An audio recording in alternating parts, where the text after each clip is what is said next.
Hello my viewers, कैसे हैं आप सब। Welcome back to my channel. I hope आप सब अच्छे होंगे। यहाँ पर हम कर रहे हैं ईवीएस की क्लास, जो एनसीईआरटी बेस्ड क्वेश्चन है, और साथ ही कर रहे हैं ईवीएस की पेडागोजी भी। अगर आप चैनल पर नए हैं और आपने अब तक सब्सक्राइब नहीं किया है चैनल को, तो प्लीज़ चैनल को सब्सक्राइब कीजिए और प्ले लिस्ट में जाकर पुरानी सारी वीडियो देख लीजिए।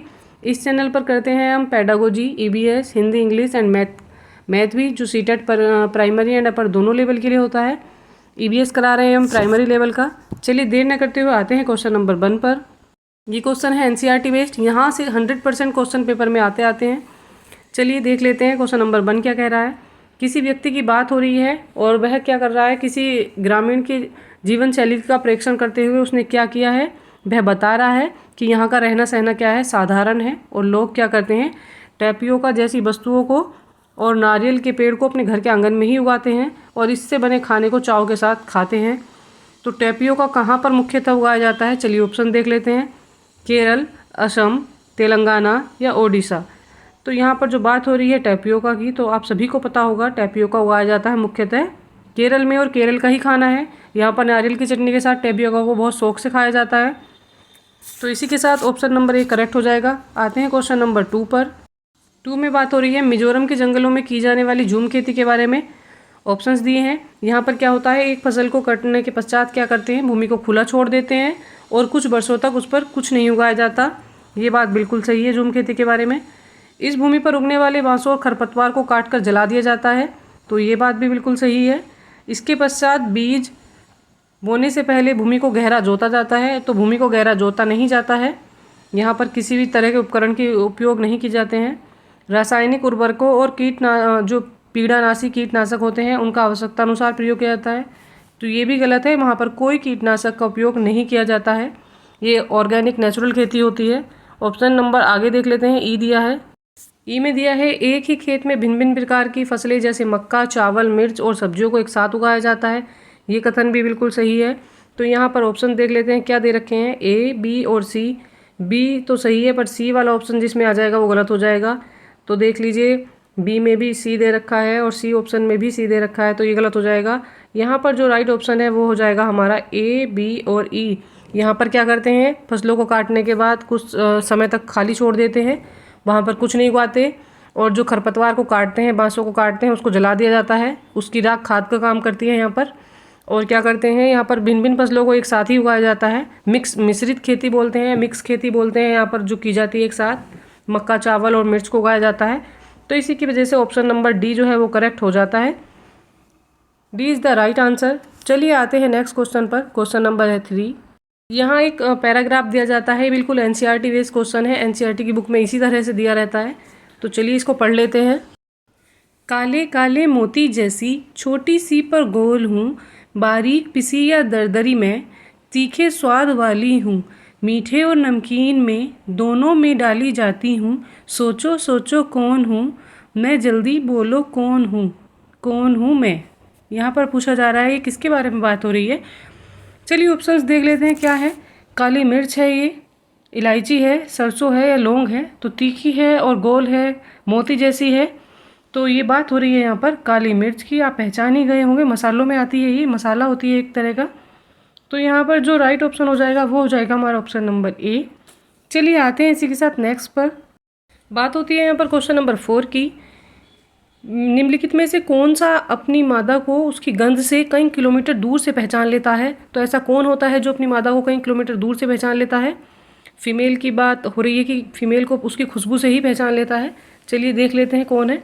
बाज है, रेशम का कीट है, मच्छर है, या ऑप्शन नंबर डी, या यहाँ पर फिर दिया है तितली है। तो यहाँ जो राइट आंसर हो जाएगा वो हो जाएगा हमारा ऑप्शन नंबर। यहाँ बात हो रही है रेशम के कीट की। जी हाँ, ये खासियत होती है रेशम के कीट में। रेशम का जो कीट होता है वो क्या करता है, कई किलोमीटर दूर से अपनी मादा की गंध को पहचान लेता है और उसको देख लेता है। तो यहाँ पर ऑप्शन नंबर बी करेक्ट हो जाएगा। आप अगर इसी तरह के क्वेश्चंस करना चाहते हैं एनसीईआरटी बेस्ड, तो प्लीज़ देखते रहिए क्लास, बने रहिएगा। मैं एनसीईआरटी बेस्ड ही क्वेश्चन कराती हूँ, यहाँ पर कुछ प्रीवियस ईयर क्वेश्चंस कराती हूँ। चलिए इसी के साथ आते हैं क्वेश्चन नंबर 5 पर। 5 में देख लेते हैं। निम्नलिखित में से उस शहर का चयन कीजिए जहाँ के लोग क्या करते हैं, अधिकांश लोग क्या करते हैं, इलायची और बादाम डला हुआ कहवा पीना पसंद करते हैं। तो सबसे पहले तो मैं आपको बता देती हूँ कि कहवा क्या होता है। कहवा एक पेय पदार्थ है जिसको हम चाय की तरह ही बनाते हैं, जैसे चाय बनती है उस तरह से कहवा बनता है। और यहाँ पर क्या किया जाता है, लोग इलायची डालते हैं और उसमें बादाम डालते हैं और उसको गरम गरम पिया जाता है। तो गरम गरम पिया जा रहा है तो कोई ठंडी ही जगह होगी। चलिए उसी से आपको आइडिया लग गया होगा। ऑप्शंस देख लेते हैं। यहाँ पर शिलोंग है, मैसूर है, हैदराबाद है और श्रीनगर है। तो हैदराबाद और मैसूर यहाँ पर होंगे नहीं, शिलोंग हो सकता है और श्रीनगर हो सकता है। पर यहाँ पर जो राइट आंसर है वो हो जाएगा हमारा क्या, ऑप्शन नंबर डी। बात हो रही है श्रीनगर की। जी हाँ, ये श्रीनगर का एक प्रसिद्ध पेय पदार्थ है। यहाँ पर क्या करते हैं लोग, चाय की तरह इसको बनाते हैं, इसमें बादाम और क्या डालते हैं, इलायची डालते हैं और इसको गरम गरम पिया जाता है। सर्दियों की बात होती है ये, और कश्मीर में बहुत पसंदीदा एक पेय पदार्थ है। चलिए आते हैं इसी के साथ क्वेश्चन नंबर 6 पर। बात हो रही है किसी व्यक्ति ने किसी राज्य के अधिकांश ग्रामीण क्षेत्रों का क्या किया है, भ्रमण किया है, मतलब वह घूमा है वहाँ पर। और उसने क्या देखा है कि वहाँ के लोग क्या करते हैं, उनके घरों के ढांचे होते हैं सबके कैसे, भारी बारिश के होने के कारण वहाँ पर क्या होता है, ज़मीन से लगभग 3 से 4 मीटर या 3.5 मीटर की दूरी पर क्या करते हैं, 10 से 12 फीट की ऊंचाई पर क्या करते हैं, मजबूत बांस के खंभों पर लोग क्या करते हैं, अपने घर बनाते हैं। और प्रवेश के लिए उन पर सीढ़ी लगाई जाती हैं और रात के समय सीढ़ियों को हटा लिया जाता है जिससे कि कोई जानवर अंदर ना घुस सके। ये घर अंदर से भी लकड़ी के ही बने होते हैं और इनकी छतें क्या होती हैं, ढालू बनी होती हैं। यह राज्य कहाँ है, तो अधिकांश बारिश कहाँ पर होती है, ऑप्शंस में पता लग जाएगा आपको। देख लेते हैं ऑप्शन, देखते हैं क्या क्या दिए हैं। ऑप्शन में दे रखा है हिमाचल प्रदेश, मिजोरम, झारखंड। हिमाचल प्रदेश में छतें ढालू होती हैं पर वहाँ पर पानी नहीं होता, अर्थात वहाँ भारी बारिश नहीं होती है। मिजोरम में भी नहीं होता है और ना ही बात झारखंड की हो रही है, झारखंड में भी नहीं होता है। ऑप्शन डी देख लेते हैं। नंबर डी दिया है असम। जी हाँ, ये बात हो रही है असम के बारे में। असम एक ऐसा स्टेट है जहाँ भारी बारिश होती है और अक्सर बाढ़ आती रहती है, बाढ़ का खतरा बना रहता है। तो लोग क्या करते हैं, यहाँ पर क्या करते हैं, लकड़ी के घर बना लेते हैं जो 10 से 12 फीट ऊंचे खंभों पर होते हैं। और यहाँ बरसात अक्सर होती है और नदियाँ उफान पर होती हैं, इसीलिए यहाँ पर ऐसे घर बनाए जाते हैं। ये NCERT बेस्ड ही टॉपिक हैं जो मैं आपको करा रही हूँ। इसी के साथ ऑप्शन नंबर डी हो जाता है करेक्ट। आते हैं नेक्स्ट क्वेश्चन पर। क्वेश्चन नंबर है क्या, 7 में दिया है, क्या दिया है देख लेते हैं। यहाँ पर दिल्ली के टूरिस्ट गाइड ने क्या किया है, एक मानचित्र दिया है और इस मानचित्र में क्या है, कोने पर लिखा है क्या, 1 सेंटीमीटर बराबर 990 मीटर। अर्थात 1 सेंटीमीटर दिखाते हैं पैमाने में, तो वो रियल में कितना होता है, 990 मीटर होता है। यदि इस मानचित्र को किन्हीं दो स्थानों के स्थलों के बीच की दूरी 21.2 सेंटीमीटर मापी गई है, तो इन दोनों स्थानों की वास्तविक दूरी, और यहाँ पर पूछी है निकटतम, बात निकटतम की हो रही है। और मैंने आपको कल मैथ की क्लास में भी क्वेश्चन कराए हैं निकटतम दूरी सन्निकटन मान वाले, तो यहाँ पर वही हमें देखना है। इस क्वेश्चन को मैंने सोल्व कर दिया है, यहाँ देख लेते हैं। 1 सेंटीमीटर बराबर कितना दे रखा है, 990 मीटर। और जो दूरी दी हुई है वो कितनी है, दूरी दे रखी है 21.2 सेंटीमीटर। हमें सेंटीमीटर को सबसे पहले मीटर में ही चेंज करना है, तो क्या करेंगे, जो 21.2 मीटर दिया है, सेंटीमीटर दिया है, उसकी गुणा किससे कर देंगे, 990 मीटर से कर देंगे। इनकी गुणा करने पर क्या आ जाएगा, 20,988 आ जाता है मीटर। अब क्या करना है, आंसर मांगा है किलोमीटर में, तो हम इसको किलोमीटर में चेंज कर देते हैं। तो किलोमीटर में क्या करना होता है, 1 किलोमीटर बराबर क्या होता है, 1 किलोमीटर बराबर होता है 1000 मीटर। ठीक है, तो इसको हम क्या कर देते हैं, 1000 से भाग कर देते हैं। यहाँ पर भाग करने पर क्या आता है, तो वैल्यू कुछ आ जाती है इस प्रकार से, यहाँ पर आ जाएगी 20.988 मीटर। अब आंसर यहाँ ऑप्शंस देख लेते हैं क्या क्या दिए हैं। ऑप्शंस दिए हैं 22, 21, 20 और 19। पर क्वेश्चन में क्या पूछा था, हमें ये ध्यान रखना है। क्वेश्चन में पूछा था यहाँ पर कि हमें वैल्यू निकटतम निकालनी है। निकटतम का अर्थ होता है अर्थात क्या, कि यहाँ पर हम देखते हैं 1000 के अप्रोक्स कौन सी वैल्यू आ रही है, और ये 20,000 है। यहाँ पर देख रखा है जो पॉइंट के बाद क्या दिया है, 988, और ये अप्रोक्स किसके जा रहा है, 1000 के जा रहा है, 1000 के जा रहा है। और निकटतम वैल्यू का क्या रूल होता है कि जो जिसके अप्रोक्स होता है उसी को मान लिया जाता है। तो ये 1000 के अप्रोक्स है तो इसको मान लिया जाएगा, अर्थात यहाँ 1 पॉइंट और बढ़ जाएगा, तो ये कितना हो जाएगा, 21 किलोमीटर। तो ये राइट आंसर हो जाएगा। पर बच्चे अक्सर इसका आंसर क्या लगा कर आएंगे, 20। और क्वेश्चन को ध्यान से पढ़ने की ज़रूरत होती है पेपर में, इसी की वजह से ये क्वेश्चन गलत हो जाते हैं। यहाँ पर आंसर इसका 21 ही आएगा। तो ऑप्शन नंबर जो बी है वो राइट हो जाएगा, b is the right answer. चलिए, अगर आपको इस तरह के क्वेश्चन समझने हैं तो मैं मैथ की क्लास में आपको समझा देती हूँ। मैथ की क्लास देखने के लिए बने रहिएगा चैनल पर। आते हैं नेक्स्ट क्वेश्चन पर। क्वेश्चन नंबर है 8। बात हो रही है मच्छरों द्वारा फैलने वाले 2 रोगों का युगल बताना है, जोड़ा बताना है कि कौन से रोग जो है मच्छरों के द्वारा फैलते हैं। तो मलेरिया की बात हो रही है और टाइफाइड मयादी बुखार की बात हो रही है तो ये नहीं होता है। चिकुनगुनिया और डेंगू की बात हो रही है, दोनों मच्छर के काटने से होते हैं। हैजा मक्खी से होता है। मयादी बुखार टाइफाइड, डेंगू और हैजा, हैजा भी मक्खी से होता है, तो ये गलत हो जाएगा। यहाँ पर जो राइट ऑप्शन हो जाता है वो हो जाता है हमारा option number B. B is the right answer. Chikungunya और डेंगू जो है दोनों मच्छर के काटने से होने वाले रोग हैं। ये मच्छर जनित रोग होते हैं, चिकुनगुनिया और डेंगू। चलिए आते हैं नेक्स्ट पर। क्वेश्चन नंबर है 9। क्वेश्चन नंबर 9 में दिया है, निम्नलिखित में से पक्षियों का वह युगल जोड़ा चुनिए जिनकी दृष्टि क्या होती है, श्रेष्ठ होती है और हमारी तुलना में 4 गुना अधिक वस्तुओं को स्पष्ट रूप से देख सकते हैं। तो यहाँ पर बात हो रही है किसकी? ये कौवा चील है? नहीं, ये कौवा चील नहीं है। चील तो है पर कौवा नहीं है। बाज और गिद्ध है। शक्करखोरा और बाज है, तो यहाँ बाज तो है पर शक्करखोरा नहीं है। गिद्ध है पर कौवा नहीं है, तो यहाँ पर जो राइट ऑप्शन हो जाएगा वो हो जाएगा हमारा B. B is the right answer. यहाँ पर बात हो रही है बाज और गिद्ध की। बाज और गिद्ध क्या करते हैं, हमसे 4 गुना अधिक देख पाते हैं। इनकी जो देखने की क्षमता होती है वह मनुष्य से 4 गुना अधिक होती है। ये बहुत ऊपर उड़ते हैं आसमान में, वहाँ से उड़ते हुए भी ज़मीन पर दाना देख लेते हैं। यहाँ पर बी आंसर जो है राइट है। चलिए आते हैं इसी के साथ नेक्स्ट पर। क्वेश्चन नंबर है 10। क्वेश्चन में पूछा गया है, वह राज्य बताइए जहाँ तोरंग का अर्थ जंगल होता है। तो तोरंग किस राज्य में बोला जाता है जंगल को? तोरंग जो है जंगल का पर्यायवाची भी होता है, आपने हिंदी में पढ़ रखा होगा। यहाँ ऑप्शंस दिए हैं मिजोरम, झारखंड, अरुणाचल प्रदेश और छत्तीसगढ़। तो यहाँ पर जो राइट ऑप्शन है, आंसर जो आता है वो है बी निकल करके। झारखंड जो है, झारखंड में जंगल को क्या बोला जाता है? तोरंग बोला जाता है। आते हैं इसी के साथ नेक्स्ट पर। क्वेश्चन नंबर है 11। क्वेश्चन 11 में दिया है, किसी छात्र का घर एक्स पर है। तो देखिए हमने यहाँ दिखाया है, उसका घर है यहाँ पर, ये घर बना हुआ विद्यार्थी का। अतः विद्यालय पहुँचने के लिए छात्र पहले ए पर जाता है। तो छात्र क्या करता है, यहाँ से पहले ए पर गया और कितना चलता है वह? 60 मीटर चलता है। तो ये हो जाएगा कितना? 60 मीटर। उसके बाद क्या होता है, वह फिर बी पर जाता है, यहाँ से यहाँ बी पर जाता है और उसके बाद कितना चलता है? फिर 60 चलता है, सेम चल रहा है। उसके बाद क्या करता है, वहाँ से सी पर जाता है और वहाँ भी वह चलता है 60 और सी पर जाता है और वहाँ से ठीक वह बी पर दक्षिण में चला जाता है और 50 मीटर की दूरी चलता है। यहाँ से 50 मीटर की दूरी चलकर ये बी से सी पर यहाँ आ जाता है और यहाँ क्या है, और अंत में वह सी से अपने विद्यालय पहुँच जाता है। यहाँ पर विद्यालय आ गया है वह बच्चा, स्कूल है यहाँ पर लिख दिया है मैंने। चलिए क्वेश्चन को पूरा देख लेते हैं। यहाँ बताना है 60 मीटर की दूरी पर है, विद्यालय के सापेक्ष उसके घर की सही दिशा बतानी है। तो विद्यालय के सापेक्ष घर की दिशा बतानी है। वो यहाँ से चला, ए पर आया, ए से बी पर गया, बी से सी पर आया और सी से फिर यहाँ स्कूल पर आया अपनी। यहाँ हो जाता है उसका क्या? विद्यालय। स्कूल की बात हो जाएगी यहाँ पर, इसको ऐसे डिनोट कर देते हैं। और बात हो रही है कि किस दिशा में है उसके घर से। तो घर उसका कहीं यहाँ पर था, तो इसमें हम डायरेक्शन मान लेते हैं एक बार फिर से। इसको कैसे मानते हैं, यहाँ पर हम मानेंगे नॉर्थ, यहाँ मानते हैं ईस्ट, यहाँ मानते हैं साउथ और इधर क्या रहता है? वेस्ट। तो घर के डायरेक्शन से स्कूल के डायरेक्शन से घर पूछा जा रहा है कहाँ पर रहेगा। यहाँ घर है और यहाँ से खड़ा होकर कोई देखता है तो क्या आएगा?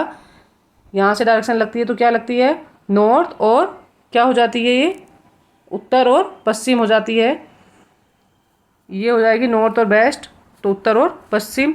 यहाँ पर ऑप्शन देख लेते हैं कौन कौन से दिए हैं। दक्षिण पूर्व है, उत्तर पूर्व है, दक्षिण पश्चिम है और राइट आंसर जो है वो है option number D. D is the right answer. उत्तर पश्चिम की डायरेक्शन हो जाएगी, मैंने बता भी दिया है आपको। चलिए आते हैं इसी के साथ नेक्स्ट क्वेश्चन पर। क्वेश्चन नंबर है 12। 12 में बात हो रही है, निम्नलिखित में से कौन सी स्थिति पर्यावरण अध्ययन के एकीकृत प्रकृति को प्रदर्शित करती है या दर्शाती है कि पर्यावरण अध्ययन जो है एकीकृत है। विज्ञान, सामाजिक विज्ञान और पर्यावरण शिक्षा की अवधारणाओं से अंतर्दृष्टि विकसित करना, किसी पर्यावरणविद को भाषण के लिए कक्षा में आमंत्रित करना। तो ये बात नहीं हो जाती है, आमंत्रित करने से क्या इसमें इम्प्रूवमेंट आएगा।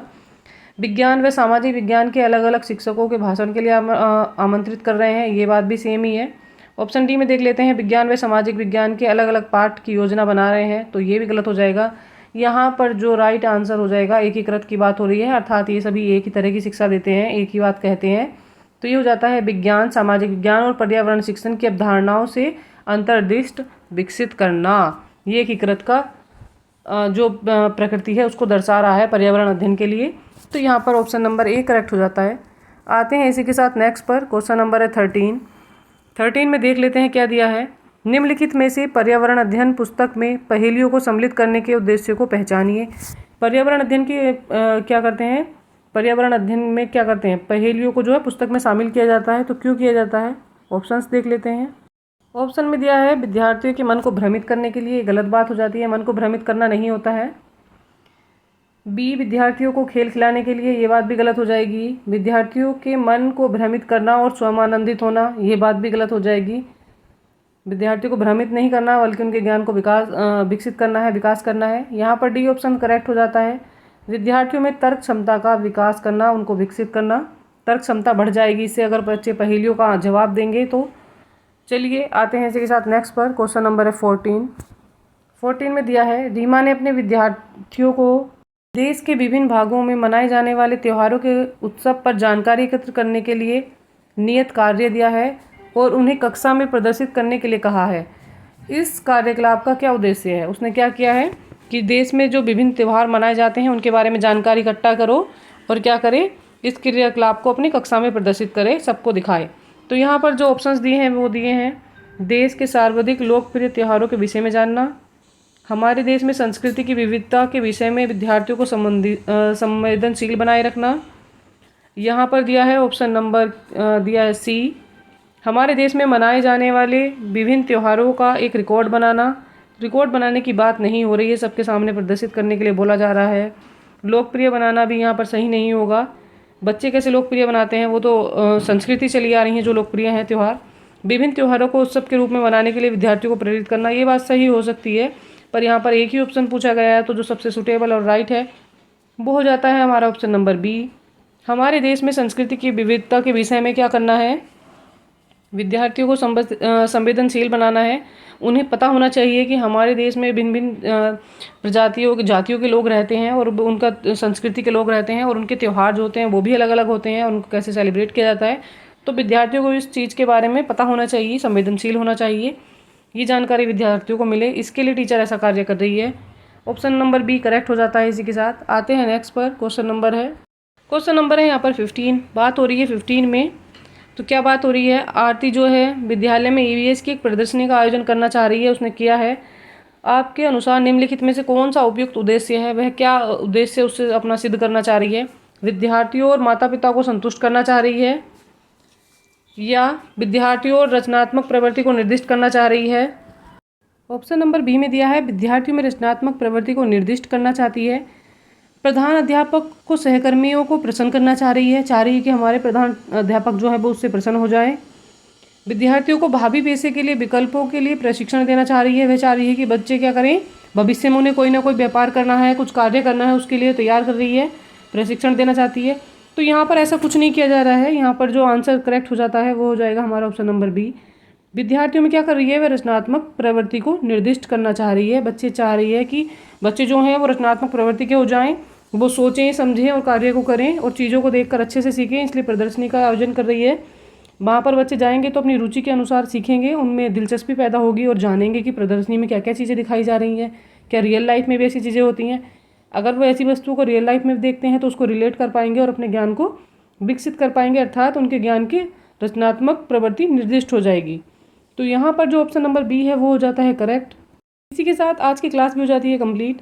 चलिए आपको क्लास कैसी लगी बताइएगा, और अगर आप और नए हैं चैनल पर, आपने अब तक कोई वीडियो नहीं देखी है तो प्लीज़ सब्सक्राइब कीजिएगा चैनल को और पुरानी सारी वीडियो देख लीजिएगा। यहाँ पर मैं एनसीईआरटी वेस्ट सिलेबस कवर करा रही हूँ, जो क्वेश्चन पेपर में बनते हैं। ईवीएस के एनसीईआरटी वेस्ट क्वेश्चन कराती हूँ, साथ ही पेडागोजी भी करा रही हूँ और अदर सब्जेक्ट भी मैं करवाती हूँ, सीटेट प्राइमरी एंड अपर दोनों लेवल के लिए ऑल सब्जेक्ट की प्रिपरेशन।